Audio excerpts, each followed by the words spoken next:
સ્વયંની બીજા સાથે તુલના ના કરો.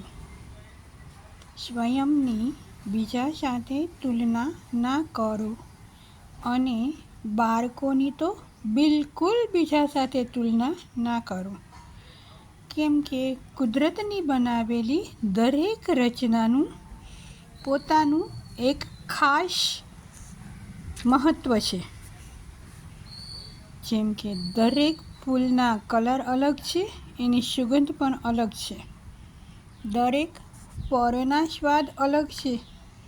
દરેક શાકભાજીના કલર અને તેનું મહત્ત્વ અલગ અલગ છે.